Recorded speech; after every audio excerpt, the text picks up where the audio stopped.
wabarakatuh. Alhamdulillahirabbil alamin wa bihi nasta'in.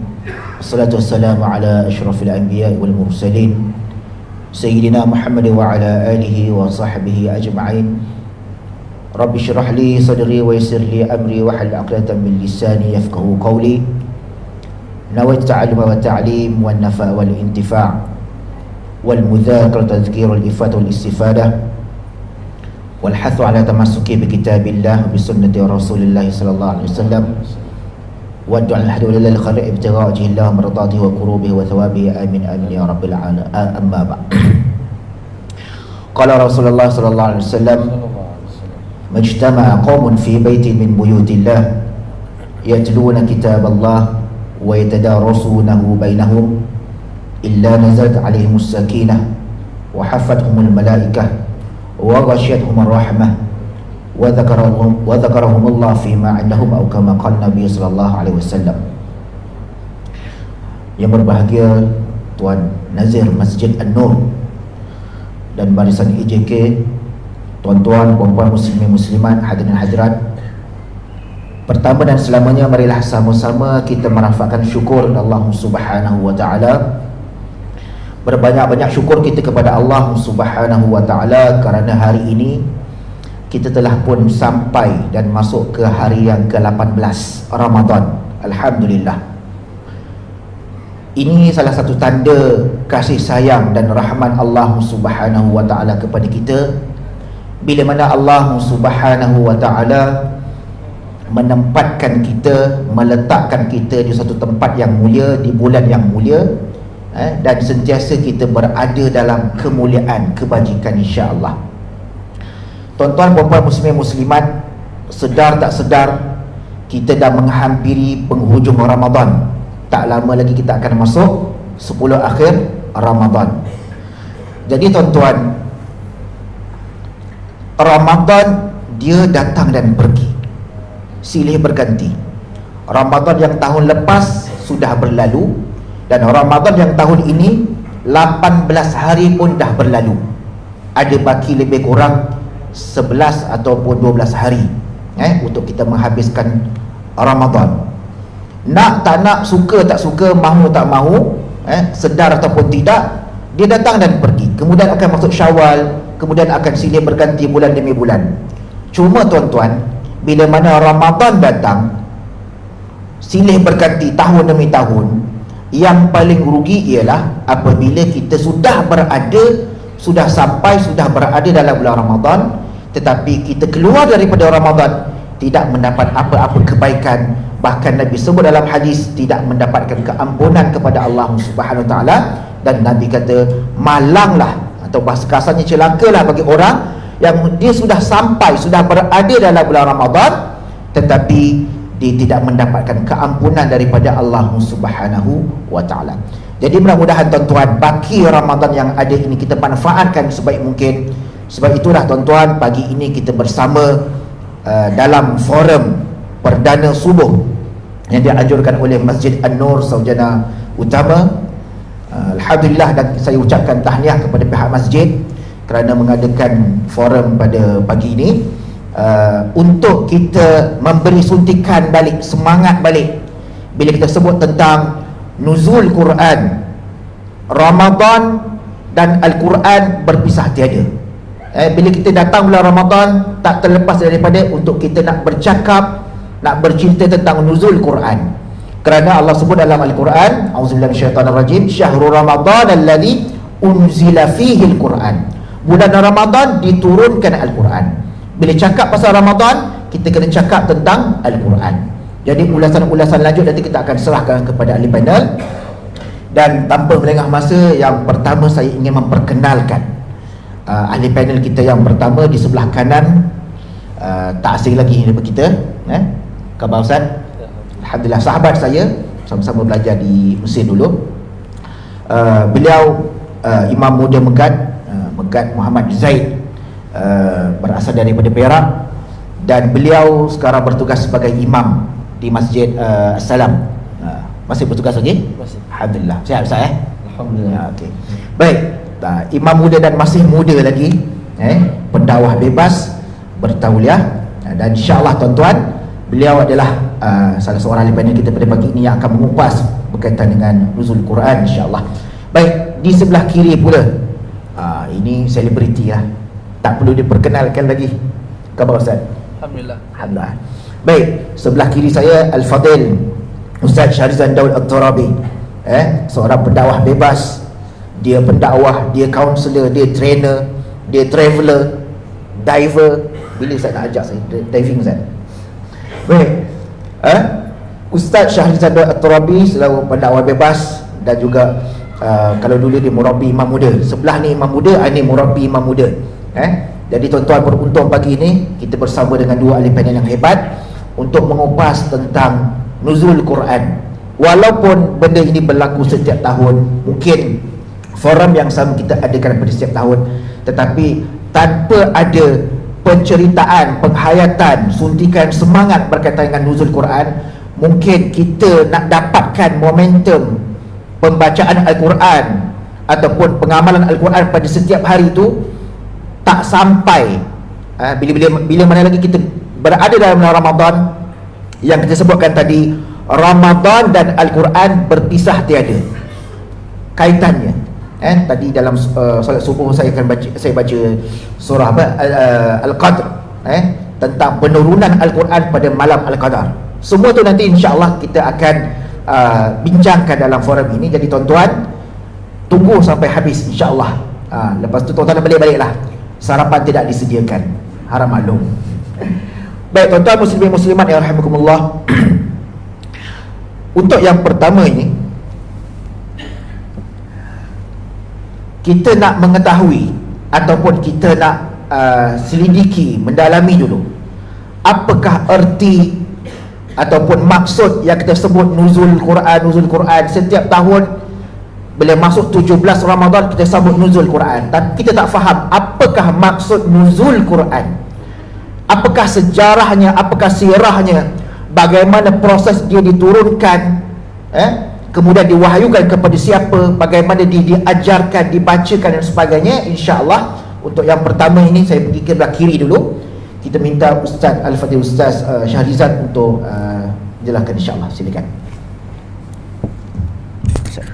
Assalamualaikum warahmatullahi wabarakatuh. Alhamdulillah rabbil alamin wa bihi nasta'in, wassalatu wassalamu ala rasulil amin, afdhalus salatu wa atammu taslimi sayyidina Muhammad wa ala alihi wa sahbihi ajma'in. Summa amma ba'd. Terima kasih kepada Ustaz Amirul, juga terima kasih kepada Ustaz Megat, Jawatankuasa Masjid An-Nur. Tuan-tuan dan puan-puan sekalian, apa khabar semuanya? Alhamdulillah, kita bersyukur kepada Allah Subhanahu Wa Taala kerana kita menjadi umat Nabi Muhammad sallallahu alaihi wasallam, umat yang dikurniakan Al-Quran, yang Al-Quran itu relevan, yang tidak dihapuskan atau dihazafkan oleh mana-mana kitab yang lain berbanding Zabur, Taurat ataupun Injil. Adapun kita Al-Quran yang diturunkan kepada Nabi Muhammad sallallahu alaihi wasallam, dan kita dah menjadi umat kepada Nabi yang mendapat Al-Quran.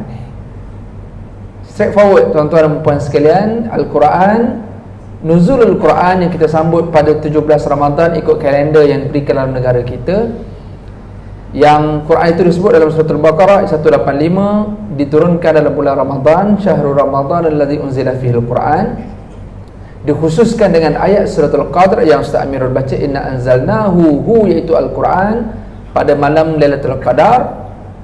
Dikhususkan lagi dengan hadis Nabi sallallahu alaihi wasallam, taharrau Lailatul Qadri fi ashril awakhir min Ramadan, carilah Lailatul Qadar pada 10 malam akhir Ramadan. 17 Ramadan bukan 10 akhir. Jadi memberi maksud kepada kita secara tidak langsung, bermaksud Al-Quran ada proses penurunannya yang tersendiri. Sebagaimana yang telah pun kita maklum, Al-Quran ada beberapa peringkat proses penurunannya. Sebagaimana yang kita jelas di langit sana, yang kita pun tidak tahu di mana kedudukannya, yang disebut sebagai Lauh Mahfuz, iaitu satu kawasan archive, satu kawasan arkib yang tersimpan, yang terjaga, yang highly security, yang dijaga oleh para malaikat, yang namanya Lauh Mahfuz. Al-Quran tersimpan 30 juzuk, 114 surah, 6,236 ayat di sebuah tempat yang suci yang namanya Lauh Mahfuz, yang sentiasa dijaga, yang cuba untuk dicuri-curi dengar berita-berita di langit ini oleh para jin dan sebagainya, tapi mereka gagal untuk nak mencuri-curi berita di langit sebelum Quran itu diturunkan kepada Nabi sallallahu alaihi wasallam. Kalau tuan-tuan baca surah jin, tuan pernah jumpa surah jin dalam Quran? Surah ni bukan untuk jin tapi untuk kita. Ya. Ada surah Al-Fil, surah gajah. Surah tu bukan untuk gajah, dia untuk kita. Dalam suratul jin, muka surat yang pertama sebelah kiri tu, tuan-tuan akan menjumpai dialog di kalangan para jin. Okey? Mereka dengar ni apa yang kita cerita pagi ni. Mereka ada bersama dengan kita. Ada yang bersandar kat tiang tu. Dialog para jin, tuan-tuan, ketika mana mereka dapat mempelajari Al-Quran dengan Nabi SAW setelah Quran diturunkan kepada Nabi Muhammad SAW. Betul, kalau kat Mekah ada masjid jin, Ustaz, Ya, betul. dekat dengan perkuburan Ma'la, on the way jumpa Ma'la, nak on the way pergi Masjidil Haram, jumpa masjid jin. Dipercayai di situlah Nabi dan juga Ibnu Mas'ud selalulah bersama, ketika mana mereka bersama dengan para jin. Tuan-tuan, jin ni bila dia belajar Quran dengan Nabi, dia keluar satu statement. Dia sembang dengan sama-sama jin. Tuan-tuan boleh baca dialog ni, perkongsian mereka dalam surah jin. Allah rekodkan dialog mereka. Dia kata, patutlah kita ni dulu ketika nak cuba mencuri berita di langit, patutlah kita tak dapat nak curi-curi berita ni, sebab dia bukan sebarangan ayat, dia bukan sebarangan berita. Bila jin ni dah belajar Quran dengan Nabi, baru dia tahu, ini bukan sebarangan berita ni. Patutlah dulu kita nak curi-curi berita dekat langit bukan main payah. Kita direjam dengan malaikat, kita ditembak dengan malaikat, antaranya menerusi masabih. Waja'alnaha rujuman lisyayatin, disebut dalam suratul Mulk. Kami jadikan bintang-bintang atau cahaya-cahaya yang berada di langit itu untuk dihiasi di langit dunia, dan kami jadikan sebagai untuk merejam syaitan-syaitan. Jin baru dia rasa, patutlah kita rosak. Kita rosak dulu sebab manusia yang menyebabkan kita jadi rosak. Sebab tradisi awal dulu mereka menggunakan khidmat atau bantuan jin dalam apa jua kehidupan mereka. Maka jin rasa dia sombong, dia rasa dia hebat, so dia nak menambah kehebatannya, dia nak cuba mencuri berita di langit untuk dia nak convince manusia, untuk dia nak manipulate manusia. Macam kita lah, kalau kita tahu satu-satu berita yang orang tak tahu ni, dan kita jadi orang pertama yang boleh sebar dalam grup WhatsApp tu, kira kita hero lah. Biar berita tu tak betul pun, kita punya berita lah paling rare sekali, Mekah begini-begini, sembahyang tarawih beginilah, atau alim buka iftar dalam masjid lah, kita yang sabarkan dulu. Hero lah kita, tuan-tuan, lepas berita tu tak betul. Tuan-tuan sekalian, jin ni, antara perangai jin, dia suka sebar berita, tuan-tuan. Dan dia cuba nak curi berita tapi tak dapat lah, sebab Quran tak diturunkan lagi pada masa tu. Highly security tersimpan dekat archive dalam di langit sana yang namanya Lauh Mahfuz. Dan disebut oleh ulama, Al-Quran diturunkan sekaligus 30 juzuk, 114 surah, 6236 ayat. Ada khilaf, tuan-tuan, ada 6200 lebih. Ada banyak pandangan ulama yang 6666 tu adalah kiraan matematik. Itu kiraan matematik yang lain, konsep yang berbeza. Mereka gabungkan 1000 ayat azab, mereka gabungkan 1000 ayat nikmat, mereka gabungkan macam-macam lah, gabungan-gabungan, campur pula dengan jenis-jenis berapa kali nama Nabi disebutkan, jadi 6666. Kita tinggalkan yang tu, yang kita pegang 6236. 114 surah, 30 juzuk tersimpan di Lauh Mahfuz dan diturunkan sekaligus pada malam Lailatul Qadar. Inna anzalnahu fi lailatul qadar, ataupun ayat yang lain, inna anzalnahu fi lailatin mubarakah, kami turunkan Al-Quran pada malam yang diberkati, iaitu malam Al-Qadar. 30 juzuk, 114 surah sekaligus diturunkan ke Baitul Izzah, iaitu namanya langit dunia. Dekat mana kedudukannya, wallahu a'lam. Sama ada atmosfera ke, stratosfera ke, toposfera, kita pun tak tahu. Yang penting langit yang kita tidak pasti di mana kedudukan dia, tapi disebut sebagai Baitul Izzah. Maka bila Quran dah turun dan tersimpan di Baitul Izzah melalui perantaraan malaikat Jibril alaihissalam, ataupun malaikat yang title ataupun nama lainnya adalah Ar-Ruh, tanazzalul malaikatu war-ruh, pada malam Al-Qadar. Bukan sekadar malaikat-malaikat yang banyak sehingga jam traffic turun naik langit ni, tetapi yang turun itu juga adalah ketua kepada para malaikat yang namanya Ar-Ruh, iaitu Jibril alaihissalam. Melalui perantaraan inilah dari Baitul Izzah diturunkan kepada Nabi sallallahu alaihi wasallam 13 tahun di Mekah, 10 tahun di Madinah, munajjaman secara berperingkat-peringkat selama 23 tahun. Dan ada dalam riwayat sejarah yang mana Quran terhenti seketika penurunannya, ini lebih kurang 3 tahun.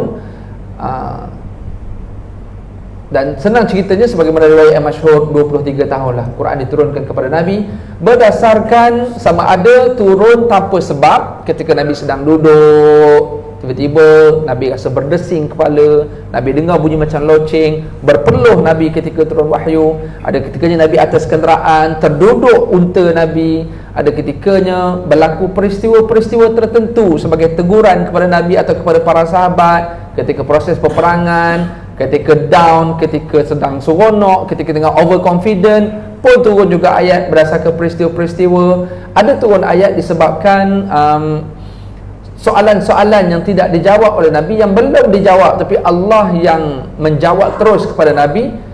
Maka Quran ini ada sebab-sebab yang tertentu dia turun dan digunakan istilah asbabun nuzul.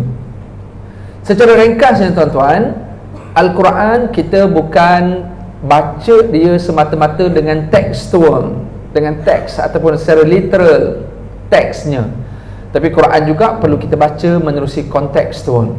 Kerana Quran dia bukan sekadar turun macam tu saja, dia ada ketikanya dia turun berdasarkan konteks. Itu sebagai mukadimah lah Ustaz. Nampak semua orang macam dah berkerut dah tu, jadi kita berhentilah. Jadi kita kena clear, Quran turun kepada Nabi sekaligus ke Baitul Izzah, daripada Baitul Izzah turun kepada Nabi 23 tahun. Setengah pendapat ulama sebut ia berlaku pada 17 Ramadan. For the first time Quran diturunkan. Ada yang kata bulan lain. Cuma yang masyhur je riwayat, kalau kita kat Malaysia belah Asia ni, kita akan pegang 17 Ramadan. Turun dekat mana? Jabal Nur, 5 km daripada Masjidil Haram, daripada Baitullah, di sebuah lubang ataupun gua yang terletak di puncak Jabal Nur yang namanya Gua Hira. Dan itu antara proses peristiwa penurunan Al-Quran.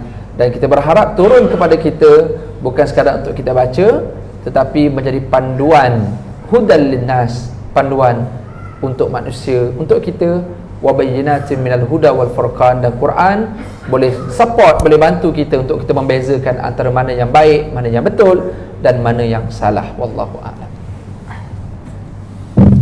Baik, terima kasih Ustaz Syarizan. Tadi Ustaz sebut tadi dekat tiang-tiang tu, tuan-tuan jangan perhatilah jangan toleh ke belakang, jangan pandang belakang, risau pula kan.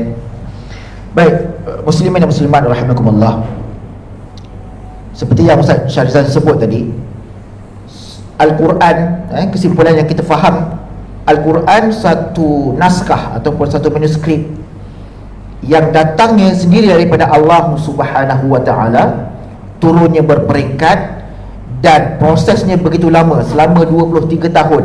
Bukan macam kita nak tulis surat khabar, bukan macam kita nak tulis novel, buku dan sebagainya, lepas tu hantar kilang cetak, tak. Sebab tu Allah dalam Al-Quran Allah sebut fa'tu bi suratin min mithlih. Allah cabar kepada manusia yang angkuh, yang engkar, kalau boleh bawa datang satu ayat sama seperti Al-Quran, maka tidak akan termampu manusia untuk merupakan ataupun mewujudkan satu ayat yang sama dengan dari sudut bahasa, dari sudut lenggok, kaedah bahasa Arab dan sebagainya, untuk nak menyamai Al-Quran, walaupun yang ditulis itu ke dalam bahasa Arab dan sebagainya. Itu keunikan Al-Quran, satu kitab yang kita baca saban tahun, tak akan pernah rasa jemu, tak akan pernah rasa boring. Kalau kita baca surah khabar satu helai, dua helai kan, satu muka surat, petang belik balik, buka balik, nak buka puasa buka balik surah khabar yang sama, lepas tu kita dah boring lah, campak dah. Esok dah jadi apa, untuk buku nasi lemak dan sebagainya. Itu tulisan manusia, pembuatan manusia. Tetapi penulisan Allah, kalam Allah, yang dinamakan kitabullah, itu satu mukjizat Allah Subhanahu wa ta'ala berikan kepada manusia, yang sampai hari kiamat relevan, tidak akan jemu-jemu orang baca. Tadi dengar surah yang sama, kejap lagi orang ni baca surah yang sama, malam kan tarawih baca surah yang sama. tidak akan rasa jemu untuk kita baca. Lagi baca, lagi sedap. Tetapi tuan-tuan, kata ulama, bila mana kita tidak ada rasa kenikmatan, kemanisan membaca Al-Quran, maka sudah pasti amat malanglah tuan-tuan. Allah cabut kenikmatan membaca Al-Quran itu, maknanya Allah tidak mahu kita mendengar. Allah tidak mendengar lagi, mahu mendengar untuk kita membacakan kalamnya. Itu yang kita rasa sangat sedih tuan-tuan. Sebab tu banyakkan masa untuk kita luangkan dengan pembacaan Quran, tambah lagi bila mana kita berada dalam bulan Ramadan. Ustaz Syahrizal sebut tadi, untuk kita umat yang dikurniakan Al-Quran, yang diberikan sebagai Al-Quran sebagai petunjuk dan sebagainya. Baik, sambung daripada ayat yang tadi yang Ustaz baca, Syahrul Ramadan alladhi unzila fihi Al-Quran hudan linnas wa bayyinatin minal huda wal furqan. Dan saya nak pergi kepada ahli panel yang kedua, Ustaz Megat. Ayat yang kita bacakan tadi, Syahrul Ramadan allazi unzila fihi Al-Quran, apakah sebenarnya tafsiran, maksud yang Allah sebutkan Quran turun dalam bulan Ramadan? Ustaz dah cerita dah. Tapi hudan linnas wa bayyinatin minal huda wal furqan ni masih kita tak faham lagi. Minta Ustaz Megat untuk persilakan terangkan insya-Allah. Bismillah. Bismillahirrahmanirrahim. Assalamualaikum warahmatullahi wabarakatuh. Waalaikumsalam warahmatullahi. Alhamdulillah, wassalatu wassalamu ala sayyidina Rasulullah wa ala alihi wa sahbihi wa man tabi'ahu wa nasarahu wa wala.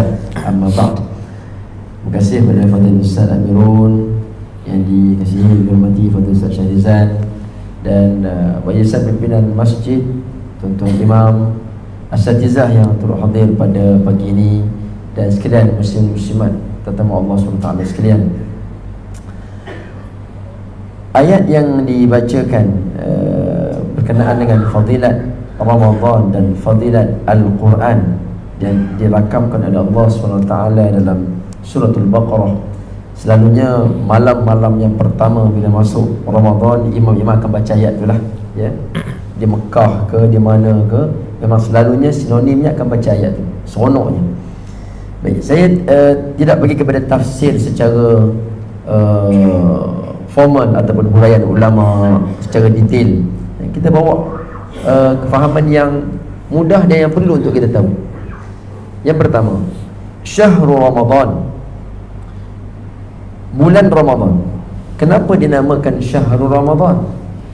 Ulama mengatakan dinamakan Syahrul Ramadan kerana lisyuhratihi, kerana kemasyhurannya, ya. Dan Ramadan itu bulan yang tak boleh diperkenalkan lagi, ya.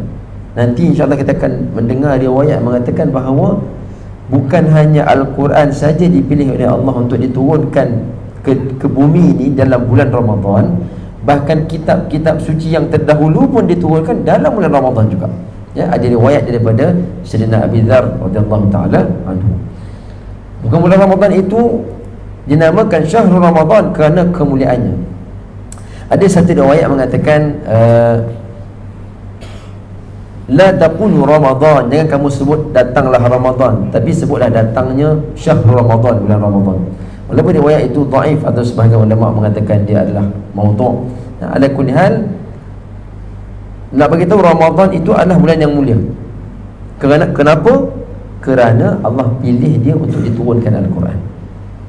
Disebutkan oleh para ulama tentang Al-Quran ni, hadis Nabi menyebutkan wa fadlu kalamillahi ala sairil kalam ka fadlillahi ala khalqi. Kelebihan Al-Quran, kalamullah, berbanding dengan kalam-kalam yang lain ialah seperti mana kelebihan Allah di atas makhluknya, ketinggian darjat.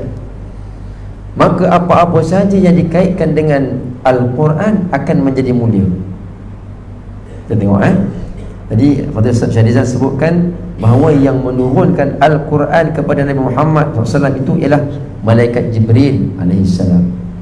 Malaikat ni ramai. Malaikat adalah makhluk Allah yang paling ramai, paling banyak. Ada orang buat teka-teki dan tanya soalan, makhluk apa paling banyak?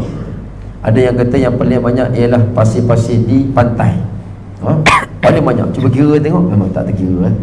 Ada yang kata tak, yang lagi banyak ialah ikan-ikan di laut. Ikan-ikan di laut, sebab setiap hari beribu-ribu tan dikeluarkan ikan daripada laut, tak pernah hanya kurang. Ya, bertambah. Ada yang kata yang lebih banyak ialah bintang-bintang di langit. Kita pun tengok yang kita nampak tu beberapa saja. Yang sebalik yang kita tak nampak tu jauh lebih banyak. Tetapi kebanyakan pandangan mengatakan yang paling banyak makhluk Allah ialah malaikat. Paling mudah, setiap daripada kita ni ada 2 malaikat. Tugas catat saja. Ada lagi 2 malaikat yang lain pula yang ditugaskan khas. Setiap pagi-pagi dia datang kerja berdoa saja. Apa doa dia? Allahumma a'ti mumsikan talafa wa a'ti munfiqan khalafa. Ya Allah, kepada orang yang sedekah bagilah ganti kepada harta dia. Kepada orang yang kedekut bagilah kemusnahan kepada harta dia. Tu doa tu saja, hadis tu saja baca Ustaz. Kau ada tabung nak bergerak, boleh gerakkan tabung tu kan. Pagi-pagi malaikat doa, ya. Maknanya malaikat ni ramai sungguh. Dalam hadis menyebutkan kalau kita tengok di langit, tidak akan ada satu ruang kosong walaupun sebesar tapak tangan macam ni. Malaikat akan dipenuhi oleh para malaikat. Tak ada ruang kosong. Malaikat ni ramai sungguh, ya, ramai sungguh.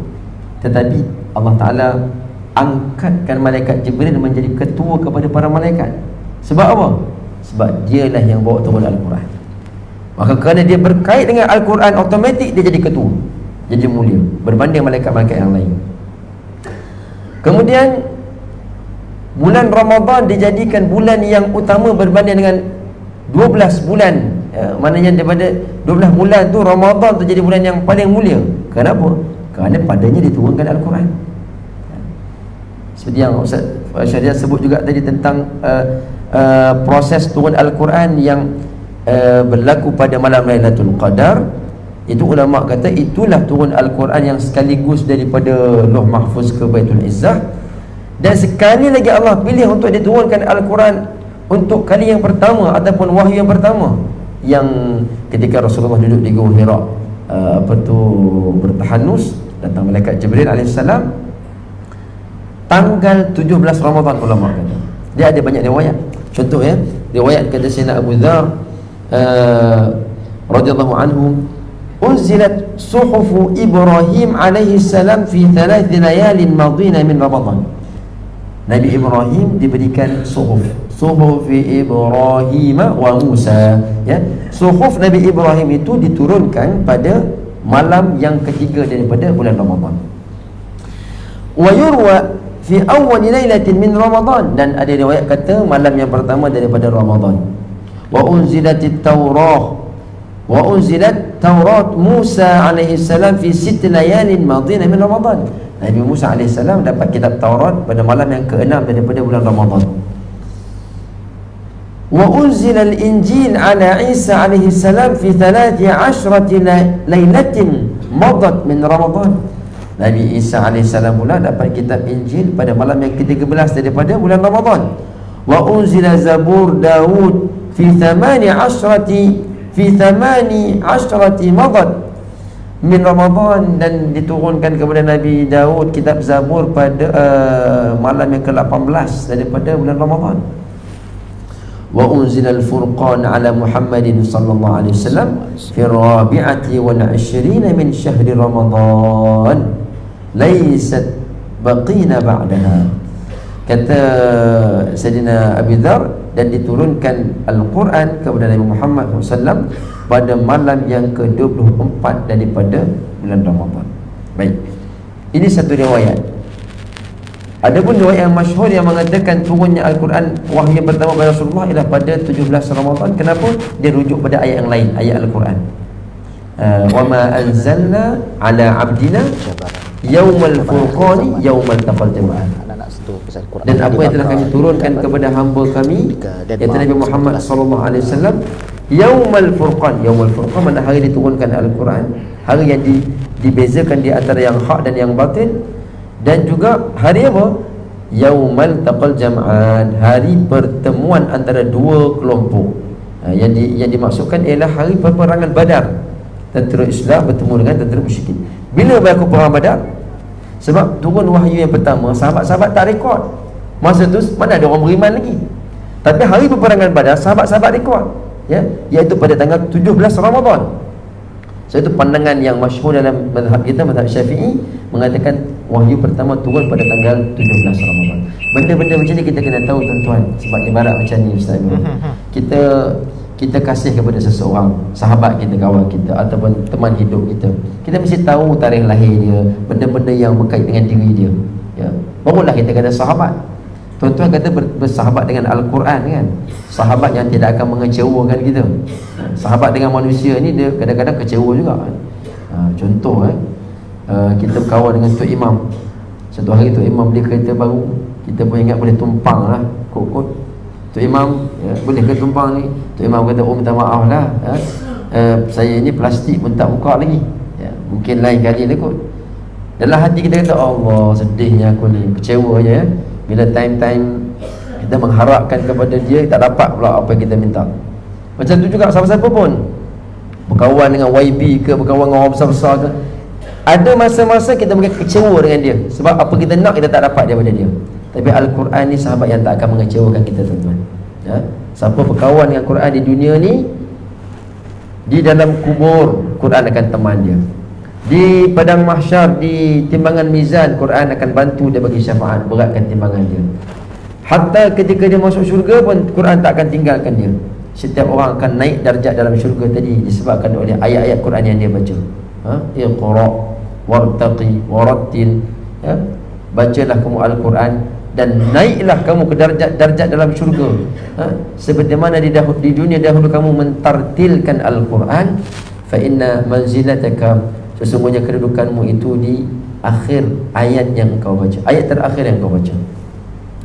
Maka itu kemuliaan Al-Quran. Syahrul Ramadan, bulan Ramadan, alladhi unzila fihi Al-Quran, yang padanya diturunkan Al-Quran. Dua kali, dua proses di dalam bulan yang sama, bulan Ramadan.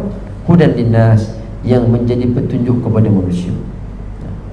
Pada hari ini terbukti apa yang Nabi kita sebutkan 1400 tahun yang lalu, macam mana manusia ini dia bertaamul, bermuamalat dengan Al-Quran separuh-separuh saja, ya. La yabqa minal Qur'ani illa rasmu, tidak tinggal lagi daripada Al-Quran itu melainkan hanya tulisan-tulisannya saja. Maknanya yang ada tu hanya yang dalam barisan-barisan. Quran yang diterjemahkan dalam kehidupan tinggal lagi beberapa kerat saja, hampir pupus, ya. Ulama-ulama yang betul-betul Quran yang berjalan atas muka bumi ini seorang demi seorang meninggal. Tinggal lagi orang yang jauh daripada Quran, macam kita ni contohnya, jauh daripada pedoman Al-Quran. Kemudian ramai qari-qari yang membaca Al-Quran, tetapi Al-Quran hanya sampai di kerongkongnya saja, tak meresap masuk dalam hati. Zaman kita, ya. Dari segi pembacaan Al-Qurannya hebat, masya-Allah, tapi tak masuk sampai dalam hati, ya. Kalau kita contohnya bulan Ramadan, kita banyak imam-imam yang bacaannya bagus-bagus, yang mantap-mantap, tapi kadang-kadang bila kita dengar duk tu, ada yang kadang-kadang wakaf ibtidak pun tak apa nak betul. Itu menunjuk kata dia hanya baca pada lisan saja, hanya dilagukan saja, tak masuk dalam hati. Ya, bila kalau kita tidak faham Al-Quran, macam mana kita nak tahu di mana tempat berhenti, mana tempat nak mula balik? Ayatnya cerita tentang kisah apa? Ya. Kalau kita duduk di belakang tu imam yang boleh baca dengan penghayatan tuan-tuan, walaupun kita tak faham, kita dapat feel. Ya. Dia berhenti tu betul-betul dekat hujung ayat, dia sambung kisah yang baru, ya, tempat yang perlu dia tekankan, dia tegaskan, yang dislowkan. Contoh macam kami belajar dulu masa belajar semangat. Laqad sami'a Allahu qawlal ladzina qalu inna Allaha faqirun wa nahnu aghniya. Baca gitu depan Syekh. Syekh kata, adab bila kita baca ayat ni, tiba pada part qalu inna Allaha faqirun wa nahnu aghniya tu perlahan sikit, jangan duk tegas sangat. Sebab tu kata-kata orang kafir, ya. Allah Ta'ala telah mendengar kata-kata orang kafir lah, yang mengatakan apa? Sesungguhnya Allah Ta'ala tu fakir, kami ni yang kaya. Jadi bila kita baca tak faham, kita duduk tekan dekat situ, padahal tu kata-kata orang kafir. Oh, bila kita belajar dengan ulama-ulama ahli Al-Quran, baru kita tahu itu beza Al-Quran yang datang daripada hati berbanding hanya yang keluar pada lisan. Akhir zaman berlaku. Maka sebab itulah tuan-tuan dirahmati Allah Subhanahu Wa Taala, hudan linnas, Al-Quran ni bukan untuk dibaca saja, bukan untuk dipertandingkan saja. So ada satu ungkapan dia kata apa? Quran ini turunnya di Mekah, Madinah, ya, dicetak di Di mana Ustaz dia cetak? Turki, tulis di Turki. Masa tu Turki. Dulu zaman dulu yang banyak dicetak Quran ni di Lubnan. Lubnan, Beirut ya. Masa tu memang banyak dicetak kitab-kitab agama. Dicetak di Lubnan. Dibacakan, dihafaz di Mesir, sebab Mesir tu banyak qari-qari Quran. Dan dipertandingkan di Malaysia. Dia kata macam tu. Masa Malaysia ada mengajukan musabaqah Al-Quran ya. Al-Quran adalah petunjuk bagi manusia. Wa bayyinatin minal huda wal furqan, dan Al-Quran adalah yang membezakan, yang menjelaskan di antara yang hak dan yang batil. Bila kita keliru di antara sesama kita dalam sesuatu hukum, disuruh kita untuk rujuk kepada Al-Quran. Rujuk kepada Al-Quran, tengok baru kita tahu mana betul mana salah. Hari ni punya keliru manusia ni, orang tak nak beza mana betul mana salah. Betul tak? Orang ni kita kata betul, mungkin dia betul. Orang ni kita nampak macam salah, mungkin dia sebenarnya yang betul. Betul tak? Keliru tak? Keliru kita. Yang mana yang betul Ustaz? Rujuk pada Al-Quran. Sekiranya dia tepat dengan apa Al-Quran sebut, dia betul. Kalau dia bertentangan dengan Al-Quran, mana dia salah. Itu dia punya panduan dia. Tapi kita tak ambil. Kita tak ambil. Banyak orang ikut yang salah ya. Dan bagi pada ayat itu panjanglah cerita. Faman syahida minkum asyhara falyasum. Siapa yang nampak anak bulan hendaklah dia puasa, panjang lagi. Cuma itulah di kesimpulan dia bahawa Al-Quran ini adalah mulia. Bulan Ramadan dimuliakan kerana Al-Quran. Nabi Muhammad dimuliakan kerana Al-Quran. Umat Nabi Muhammad menjadi khairu ummah. Kenapa? Kerana kita dapat Al-Quran. Dan Nabi sebut dalam hadis, sebaik-baik manusia, sebaik-baik di kalangan kamu ialah orang yang apa? Yang belajar Al-Quran. Khairukum man ta'allama Al-Quran wa 'allama. Jadi ambillah Al-Quran ni ya. Kenapa? Setiap yang menisbahkan dirinya dengan Al-Quran tidak akan dikecewakan, sentiasa akan diangkat seperti mana Allah mengangkat kalamnya berbanding dengan kalam-kalam yang lain. Allah Subhanahu wa taala. Baik, terima kasih Ustaz Memuda Megat. Sedikit sebanyak kita faham tentang ayat 185 daripada suratul Baqarah, Syahrul Ramadan allazi unzila fihi al-Quran hudan linnas wa bayyinatin minal huda wal furqan. Tuan-tuan, bila Ustaz Megat sebut tadi, Al-Quran ini diturunkan di Mekah dan di Madinah, kemudian dicetak di Lubnan ataupun di Turki dan sebagainya, kemudian dibacakan di Mesir. Kami berdua sama-sama belajar dulu di Mesir, dan kami bertiga. Cuba masa zaman kami lah masa saya belajar Al-Quran saya belajar dengan seorang syekh di Al-Quran di Mesir tu. Saya sedikit nak kongsi ini ilmu Al-Quran. Bila kita baca wa idza laqul ladzina amanu qalu amanna wa idza khalau ila syayatinihim. Nafas tak panjang orang Melayu ni, kita pun berhentilah. Wa idza khalau ila syayatinihim, dan mereka manakala mereka kembali kepada syaitan-syaitan mereka, kita pun berhenti. Lepas tu terus sambung, qalu inna ma'akum, dan sesungguhnya kami berkata, sesungguhnya kami tetap bersama kamu. Maksudnya kita bersama dengan syaitan. Syekh marah betul, suka-suka je nak berhenti. Ini yang Ustaz Megat sebut tadi, wakaf ibtidak tu.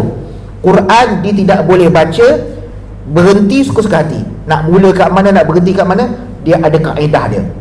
Itu sebab yang kita belajar dengan kita belajar tajwid dan sebagainya, untuk kita perbaiki, untuk perbetulkan, untuk kita tahsinkan bacaan Al-Quran kita.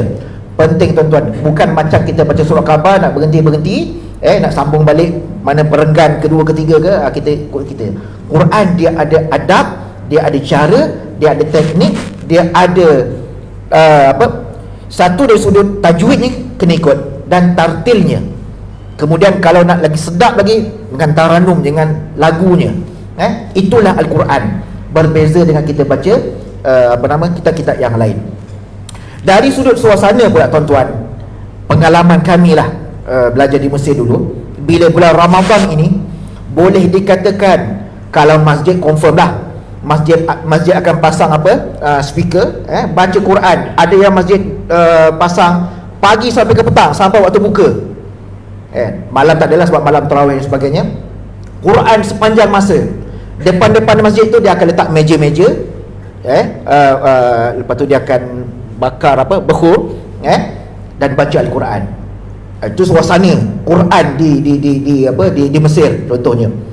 Bila kita pergi kuliah, kami pergi kuliah, naik bas, kita pegang phone, yang lain semua pegang Quran. Even orang yang saya tengok sendiri, perempuan yang free hair, yang di free hair dan tidak tutup aurat dengan sempurna, tapi dekat tangan dia ada Al-Quran. Dekat tangan dia ada Al-Quran. Ini hebat tuan-tuan. Dia punya semangat Al-Quran. Tapi itulah yang kita sebutkan, yang Nabi sebut dalam hadis, rubba hamilil Quran wal Quranu yal'anuh. Ini yang paling kita takut. Nabi kata banyak orang yang baca Al-Quran, tetapi akhirnya Quran itu melaknatinya. Maksudnya bila mana kita baca Al-Quran tidak menjaga adab, tidak menjaga tartilnya, tajwid dan sebagainya, takut-takut Al-Quran itu kembali melaknat kita. Sebab Al-Quran ini bukan kitab, kita sebutkan tadi, bukan kitab diturunkan bukan yang ditulis oleh manusia dan sebagainya, bukan syair, bukan puisi dan sebagainya, tetapi kalam Allah yang perlu kita hormat, yang kita perlu jaga. Dan dalam masa yang sama, tak cukup dengan pembacaan, diikuti dengan pengamalan. Dan bila mana kita mati esok dalam kubur, inilah Quran, inilah yang akan jadi peneman kita, yang akan tolong halang segala azab ataupun api yang menyambar manusia yang berada dalam al-kubur ni. Al-Quran ini, kalau Al-Quran ini dibaca, diamalkan semasa hidup, maka dia akan menjadi syafaat kita di akhirat nanti. Bayangkan tuan-tuan, kalau kita jauh dengan Al-Quran, satu hari kita jauh dengan Al-Quran, 10 hari Al-Quran jauh dengan kita. Kalau 10 hari Quran kita jauh dengan Al-Quran, boleh jadi sebulan Al-Quran jauh dengan kita. Lama-lama hati kita tidak terpaut langsung untuk kita nak buka bilik baca Al-Quran. Tunggu Ramadan tahun depan pula barulah dulu tadarus Al-Quran. Jadi ambil kesempatan berada dalam bulan Ramadan untuk kita menghayati, mempelajari Al-Quran. Kita dah tahu tentang nuzul Quran, kita dah tahu tentang sirah berbagai penurunan dan sebagainya tentang Al-Quran. Jadi kita dapatkan bawakan semangat itu untuk terus kita mencintai Al-Quran, bersahabat. Kata Ustaz Megat tadi, bersahabatlah dengan Al-Quran. Orang ulama kata apa? Bagaimanakah nak tengok orang-orang dahulu, ulama terdahulu, mereka bersahabat dengan Al-Quran. Maka jawab ulama dia kata apa? Seperti mana kamu sekarang ini memegang handphone. Orang-orang dulu 24 jam tangan dia ada Al-Quran. Mereka bersahabat dengan Al-Quran. Kita 24 jam bersahabat dengan handphone. Nak buka Quran dekat handphone, terbuka Facebook kan. Jadi tuan-tuan, jadi kita kena bersahabat dengan Al-Quran. Tak kira di mana saya pergi kerja, dalam jam, dalam itu saya selalu buat lah. Dalam jam kita tak boleh buat apa daripada kita duduk dengar lagu kat radio apa semua. Buka Quran, baca Quran. Apa yang kita ingat, walaupun surah tu kita ulang banyak kali sekalipun, tak menjadi masalah untuk kita nak hidupkan pembacaan Quran. Jangan kira kita dah khatam, bulan Ramadan khatam ke tak khatam. Sebab Quran ni bukan wajib nak khatam dalam Ramadan. Yang wajib adalah baca Quran, bukan wajib nak khatam Quran dalam Ramadan. Yang khatam, dapat khatam tu bonus lah. Bila lagi tuan-tuan nak khatam Quran, bila dalam bulan Ramadan kan. Jadi ambil kesempatan tu. Baik, untuk pusingan yang seterusnya tuan-tuan, kalau tuan-tuan rasa penat letih, tuan-tuan nak berdiri ke, nak duduk ke apa, silakan tuan-tuan. Masa kita panjang lagi. Boleh tuan-tuan? Boleh terus InsyaAllah tuan-tuan, kita pusing pada pusingan yang kedua ini, kita nak bawakan isu-isu semasa berkaitan dengan Al-Quran, yang mana baru-baru ini kita bila kita tengok di luar negara lah. Setakat ini dalam Malaysia saya tak pasti, tak dapat info. Kalau di luar negara, kalau tak silap saya 21 ataupun 22 Januari, benda ini heboh, viral satu dunia, dan satu dunia umat Islam bangkit menentang, ada yang buat demonstrasi sebagainya. Bila mana seorang ahli politik di Denmark melakukan satu tindakan pembakaran Al-Quran secara terbuka, buat live streaming dengan niat semata-mata untuk menaikkan kemarahan, ketegangan di kalangan umat Islam. Maka bangkitlah umat Islam seluruh dunia menentang dan sebagainya. Hantar pemerintah dan Malaysia juga tidak terlepas peluang untuk menyuarakan rasa tidak puas hati dengan tindakan tersebut. Dan baru-baru ini berlaku lagi tuan-tuan di Copenhagen, di Denmark, iaitu di Sweden. Yang pertama tadi di Sweden, ini Denmark, berlaku pada 3 Ramadan, kalau tak silap saya 3 ataupun 4 Ramadan, berlaku lagi satu insiden pembakaran Al-Quran. Mereka ini sengaja tuan-tuan, kita tengok mereka ini sengaja untuk kita nak mencetuskan provokasi. Tetapi macam mana sekalipun tuan-tuan, Al-Quran ini Allah dah janji dalam Al-Quran dipelihara sampai hari kiamat, dijaga oleh Allah SWT sampai hari kiamat. Cuma kita sebagai umat Islam, kita perlu rasa ada sensitiviti lah atas perkara-perkara insiden yang berlaku. Jadi saya minta Ustaz Syarizal untuk ulas sedikit berkaitan dengan isu tersebut. Terima kasih Ustaz Amirul. Allah sebut dalam Al-Quran, inna nahnu nazzalna dzikra wa inna lahu lahafizun. Sesungguhnya kamilah yang telah menurunkan az-zikra, iaitu Al-Quran, dan kamilah yang pasti menjaganya. Al-Quran tidak akan terhina seandainya dibakar sekalipun hanya menjadi display yang hanya ada pada rak-rak yang tidak diambil. Al-Quran sesekali tidak akan rendah martabatnya kalau tidak ada seorang pun di kalangan umat manusia membacanya. Dia tetap menjadi mulia kerana dia merupakan kalamullah, dia adalah kata-kata Allah. Cuma bezanya ia kata-kata yang telah pun ditulis dan dibukukan. Kerana apa? Kerana kelemahan umat Islam dalam menghafaznya. Okey, kalau kita ingat dalam peristiwa penurunan Quran balik, kalau kita boleh refer balik pada zaman Sayyidina Abu Bakar, bila mana ramai di kalangan hufaz, mereka asalnya 70 orang meninggal dunia dalam perang Yamamah. Kalau diikuti dengan ramai lagi pula hufaz-hufaz yang menghafaz Al-Quran yang akhirnya juga gugur di medan syahid, maka menjadi kerisauan di kalangan khalifah pada masa itu. Dan akhirnya mereka kumpulkan siapa-siapa yang ada tulis Quran ni, siapa yang hafal, dan mereka tulis sebab takut hilang hafalan. Walaupun tulisan itu merupakan short form sahaja, bukan tulisan yang detail yang ada macam kita hari ini. Tulisan yang huruf tidak ada titik, malah tidak ada baris, malah hurufnya juga tidak bersambung sebenarnya. Kita kalau tengok huruf ha tu ada titik, tak ada titik. Huruf jim tengah-tengah, kha ada titik ke atas, siap ada baris ke depan ke bawah ke. Peringkat awal penulisan Quran tidak ada langsung. Sebab apa? Sebab Quran diturunkan kepada dada-dada manusia. Bila nak turun seperti pada Nabi sampaikan kat sahabat, sahabat terus menghafalnya. Tak ada yang menulis pada lembaran kulit ataupun pada kayu ataupun pada batu sebagai teknik untuk memori sahaja, bukan untuk membaca direct daripada kulit, kerana mereka menghafaznya. Dan apabila dikumpulkan selepas berlakunya sisi peperangan dan kegugurnya ramai di kalangan sahabat-sahabat yang menghafaz Al-Quran, maka khalifah menghimpunkan Quran yang ditulis pada lembaran-lembaran dan dihimpunkan, termasuk pada zaman Sayyidina Umar Al-Khattab. Dan akhirnya bila semua tulisan-tulisan itu dihimpunkan dan ditulis semula, antaranya oleh Zaid bin Harithah, ditulis semula, dan akhirnya Quran itu disimpan di rumah Hafsah, isteri Rasulullah sallallahu alaihi wasallam. Dan bila berlaku lagi ramai lagi di kalangan hufaz yang meninggal dunia, maka menambahkan lagi kerisauan di kalangan khalifah dan juga para sahabat yang lain tentang pemeliharaan Al-Quran. Maka dikumpulkan dan ditulis semula pada zaman Sayyidina Osman Ibn Affan, dan itulah yang kita baca pada hari ini. Maksudnya tuan-tuan, kalau umat Islam di dunia menghafaz 30 juzuk Al-Quran, engkau nak bakar Quran, kau bakarlah. Melainkan mereka membakar dan membunuh umat Islam saja, maka yang menjadikan Quran itu hilang di dunia. Takkan Quran hilang di dunia tuan-tuan selagi mana adanya hufaz yang menghafaz Al-Quran. Tidak akan hilang Quran di dunia selagi mana ada salat yang didirikan sehingga hari kiamat kerana dibacakan Quran di dalamnya.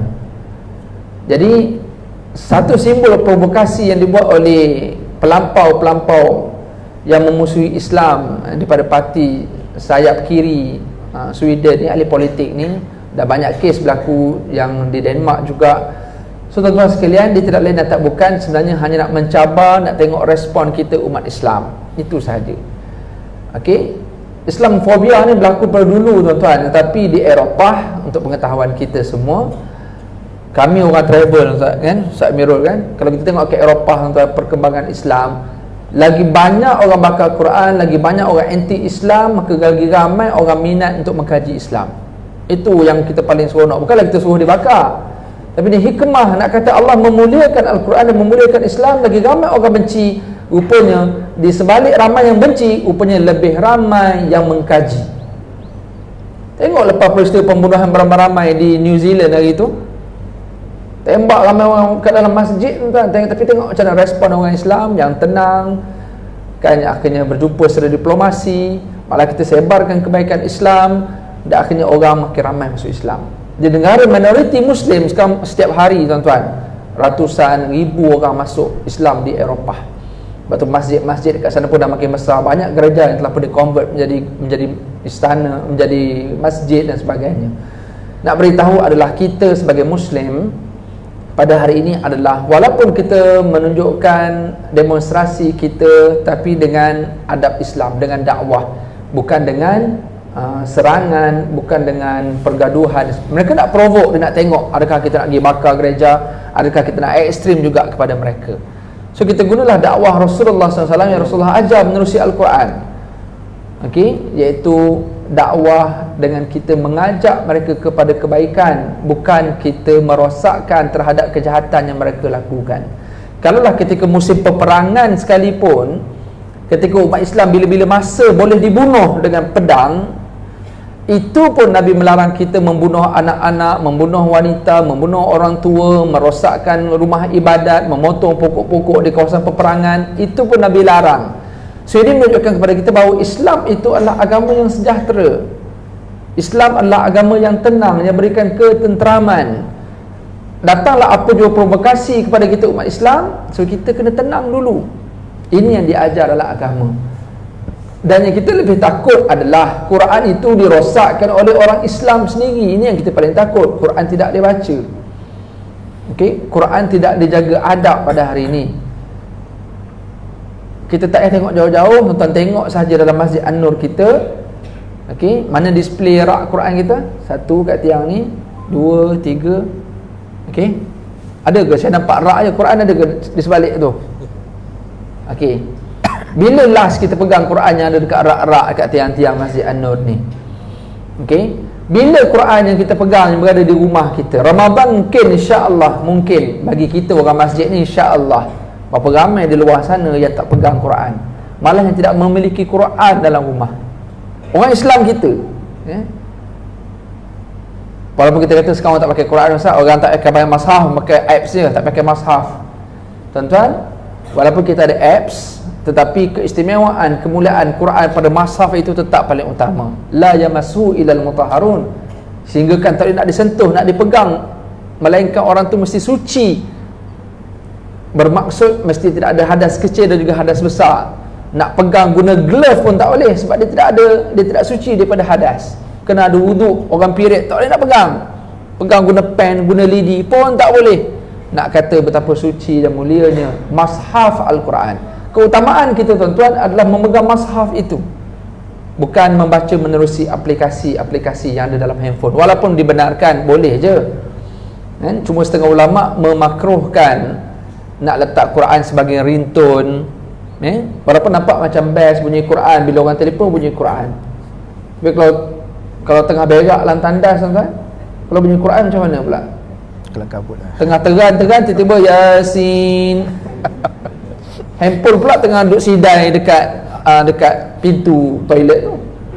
Dah siapa pula mati dalam toilet baca Yasin pula. Tuan-tuan yang dirahmati Allah, kalau bunyi dekat dalam kelab malam, tengah duduk sibuk berjoget bunyi Quran, maka dia tidak cantik tuan-tuan. Maka betapa mulianya Quran itu, sehingga kan kalau dipasang nampak macam bagus, macam Ustaz Miro cerita pasang dekat corong-corong speaker, bagus, nampaknya bagus, tetapi tetap boleh mencemarkan kemuliaan Quran, kerana bila mana orang tak diam dan mendengar apa yang dipasang tu. Kan, idza quri'al Quran fastami'u lahu wa ansitu. Bila dibacakan Al-Quran maka dengar dan diam. Jadi boleh ke kami kat dapur, ibu-ibu kat dapur nak pasang Quran kat radio dengar? Kalau sambil goreng kita tak bersembang dengan ikan tu, kita boleh dengar sambil kita buat kerja kat dapur, okey, fine, tu tak ada isu. Tapi isunya bila kita pasang, orang duk bersembang, buat tak tahu dengar ayat Quran, maka ini masalah. Jadi kehormatan Quran itu bukan semata-mata pada lembaran yang dibakar sahaja, tetapi adakah Quran itu menjadi hina bagi kita? Quran tidak hina tuan-tuan. Hinanya orang yang tidak berdamping bersama Quran. Ini yang lebih utama yang kita perlu respon kepada isu-isu yang macam ni.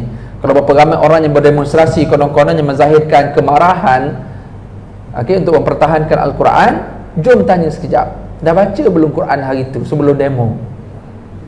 Itu yang lebih utama kan? Sebab bila Nabi sebut taraktu fikum amraini lan tadillu in tamassaktum bihima. Aku tinggalkan kepada kamu dua perkara, lan tadillu, kamu tidak akan sesat selama-lamanya jika kamu berpegang dengannya. Berpegang itu bukan maksud literal, tapi berpegang itu dengan maksud konteksnya, iaitu mengamalkannya. Tamassuk itu memanglah pegang tu, pegang ni kan, pegang tapi bukannya pegang itu tuan-tuan kan. Apa ayat Quran yang berpegang dengan tali Allah tu,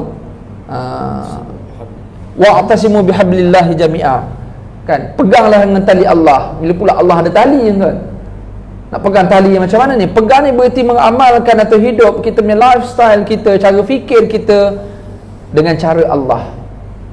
Pegang Al-Quran, kita tidak akan sesat. Bukan mana pegang bawa mata rata tuan-tuan. Okay? Ada orang pegang Quran tapi dia sesat. Ada orang yang mengajar tafsir tapi dia tidak Islam. Kalau di Jordan banyak tuan-tuan, pensyarah mengajar tafsir Al-Quran, mengajar hadis, tapi dia orang Kristian. Okey, tuan-tuan sekalian, malah hari ini Quran banyak dikaji oleh non-Muslim ataupun not yet Muslim, dan kita doakan satu hari mereka akhirnya boleh peluk Islam. Quran insya-Allah kalau kita tamassuk, kita berpegang dengan mendalami, memahami, tadabbur, menghayatinya, insya-Allah dia akan memberi lagi, kita gali dalam-dalam tuan, kita akan lagi interesting dengan Al-Quran. Nak kait sikit Ustaz, boleh sebut dalam ni, sebut pasal diving Ustaz. Tuan-tuan, kalau setakat snorkeling je apa barang, tuan-tuan nampak cantik tuan-tuan, snorkeling nampak ikan, nampak coral. Tapi kalau diving, tuan-tuan akan nampak satu alam yang lain. Kalau siang lain pula, kalau malam lain pula. Kita akan jumpa pintu gerbang dalam laut, kita akan jumpa bunga-bunga, taman-taman dalam laut, ikan yang kita tak jumpa.